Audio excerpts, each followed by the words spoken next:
I want to start by asking us like a rhetorical question, yeah, for all of us here today, and the question is, between your services and also people that turn up into your services, you know, seeking those to use those services, who is setting up the goal? Who has set up the goal? Some of you support people who may flee torture and seeking protection in another country that you operate, and you support them. But one thing that you should understand, you know, the day when somebody decided, you know, to flee, to escape torture, they already set themselves a goal, because I think that's the first thing that you do. You set yourself a goal and you do everything possible to achieve those goals. At Freedom from Torture, we have 4 pillars, and the pillars are protection, accountability, rehabilitation, and survival empowerment. And survival empowerment is central to everything as we do. Just gonna give you that kind of scenario. It's a scenario this way. Between a cook who cook a cake but did not eat the cake and a person who eat the cake, who's the best person to answer the question how the cake tastes like? Just reflect for a few seconds. All right. So, you know, the answer could be simple, right? Basically, the person who eat the cake will be the best person to answer the question how the cake tastes like. All right. Is it just a principle that we use in our organization, in our services? Because it's really important to ask the right question to the right person. So then it's adamant for us that we need to ask to those people that are using the services. We don't need to ask anybody else. We don't need to bring a consultant to try to look at the services and then write as a report telling us how the service is working or not working. We ask the survivors, we ask the service user to understand from their perspective, is it what we're doing, is it meeting the need? Is it meeting the goal that they set for themselves for their services? And if it's not meeting that, right? So therefore, we need to look at what we need to do to be able to make it happen. I just wanted to remind us all, which I know we all know, that torture is often a tool that the perpetrator uses to silence people. And unfortunately, while silencing people, that also plays a significant role in disempowering people. And the aim of the work we do really is to help people regain their voice, be able to participate meaningfully, and by making choices as well, you know, in terms of their rehabilitation journey. So our aim is to move up really, from the very beginning when we started working, when Freedom from Torture embraced the survivor empowerment model, we had the aim, our aim was to move up the ladder of participation, so that we were not just consulting, survivors were not just consulted, but actively and meaningfully engaging in the work we were doing. And we really wanted to get to the position where which we refer to as partnership, that we are co-designing, co-delivering services.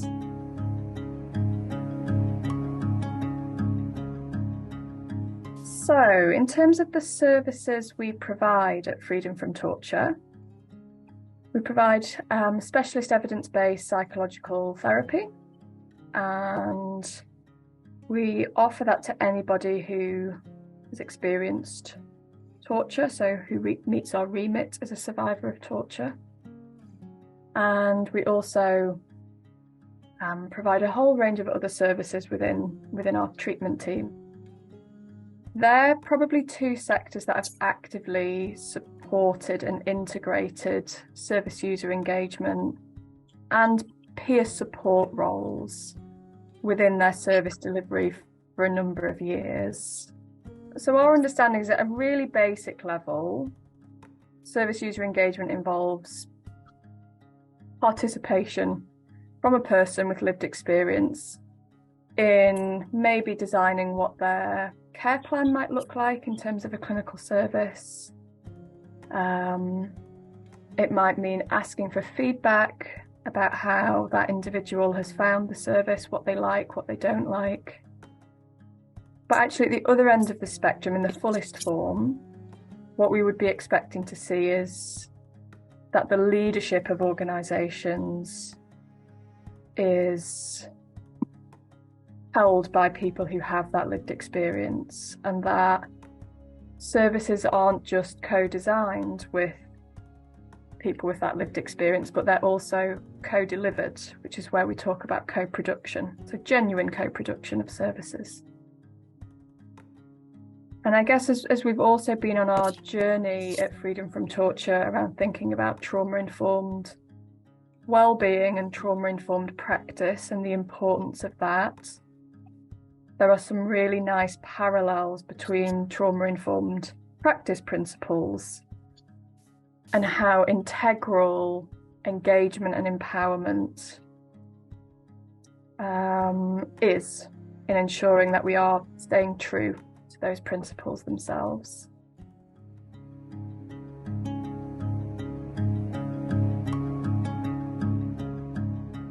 So there's lots and lots of literature available that document kind of learning, successes, pros, cons, strengths, challenges of moving through what we would describe as the ladder of participation. So again, bottom run of the ladder being asking someone for input on their treatment plan, asking for someone for feedback from someone about how they found a service, all the way through to the top run on the ladder, which would represent that co-production and lived experience leadership. So the ladder of participation that I'm referring to, Freedom from Torture. So we started with service user engagement. This is a platform where service users meet on a regular basis. Most of the time is on a monthly basis, where we discuss services that Freedom from Torture provide on a general basis in order to provide feedback and report anything that we feel is not working properly or what is working well. We feel that rehabilitation should not just focus on clinical, but helping somebody rehabilitate from trauma, but also helping people integrate in the new society. And we want to make sure that decision making as well, that we have survivor, former service users sitting at the board, making sure this being part of decisions about the shape, the direction of the organization. For instance, our current strategy has been co-developed by former service user and former and current service users. The whole process was led by lived experience. We really wanted to move from just consultation, but to a partnership. So we recently created a directorate, Survivor Empowerment Directorate, which been existed since 2021. We are now at this position where we are co-delivering services. These are services that have been co-designed and co-developed between clients, clinicians.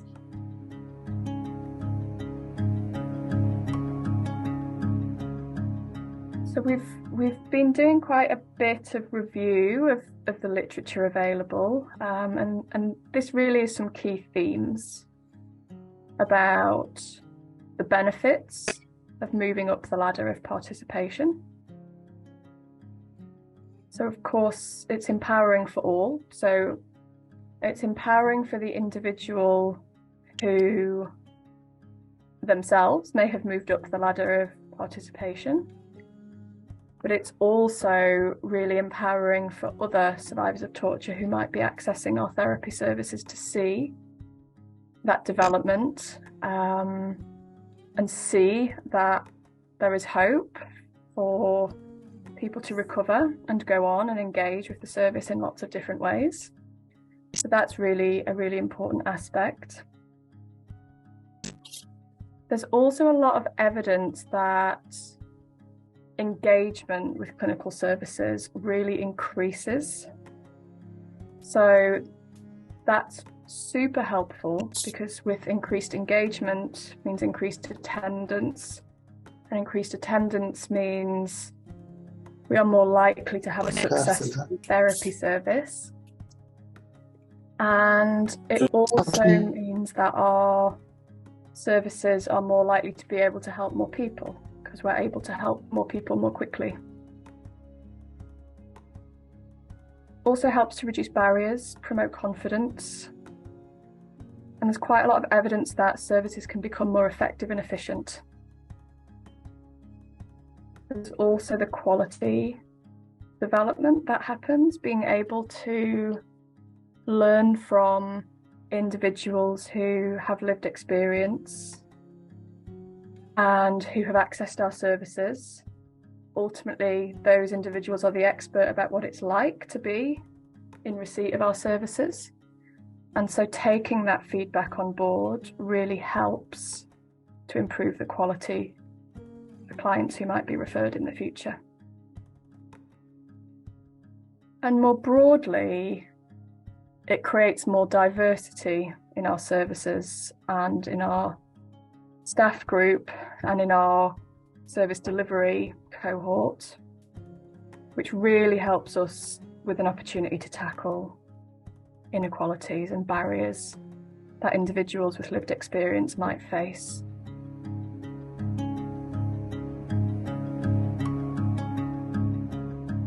I would be really keen to be quite transparent that it isn't always an easy journey up the ladder of participation, and there can certainly be challenges and barriers, and we thought it was really helpful to attend to some of those challenges today. So these are some of the key things. Not everybody being on board with the idea of moving up that ladder of participation or peer support type roles, or kind of integrating co-delivery within a service setting. And there's lots of reasons for that. Some of that is a lack of understanding. Some of that is a worry that professional boundaries might be really difficult to maintain, particularly if the clinical staff member has had a prior therapeutic relationship with the person who's moving into, say, a peer support role. Some of that is really not understanding the role itself and the benefits and the huge improvements that can come as a result of this work.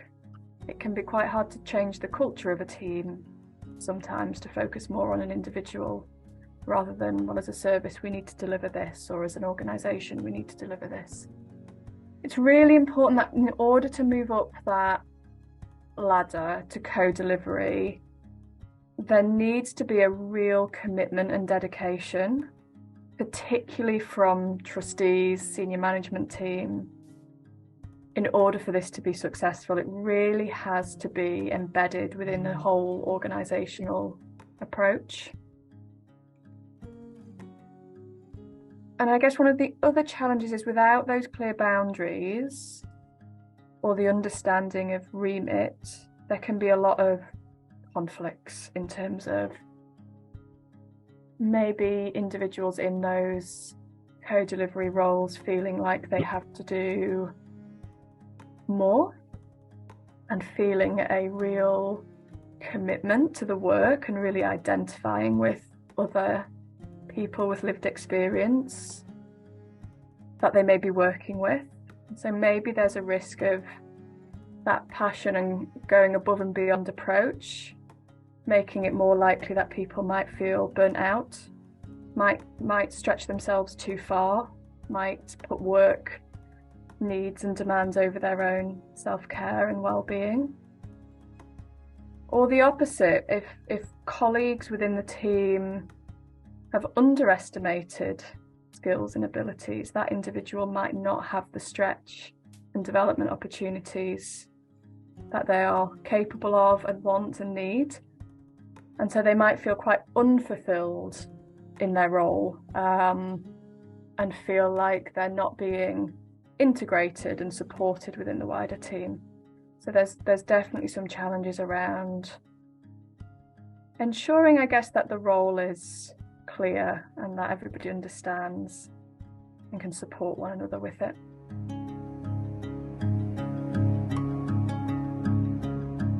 The good news is there's also lots of information in the literature about how to mitigate some challenges. And these are some of the areas of focus we tried to attend to when we were developing co-delivered services. So transparency is really key.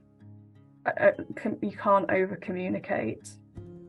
So, facilitate conversations, reflective discussions, particularly with staff who are going to be working closely with people who are maybe coming into co-delivery posts. Be really upfront and honest. There will be challenges. What are staff's worries, concerns? What, as an organisation, have we done to address some of those or mitigate some of those risks? Being really clear about the purpose of the role in the job description and induction periods. Making sure we've got really consistent and supportive supervision. Reinforce clear, structured, boundaried work. Keeps everybody feeling healthy and well. And creating the right environment. So, what needs to happen to prepare before you implement these changes? What needs to happen during implementation? What needs to happen after implementation? And what are the points where somebody could raise concerns or give feedback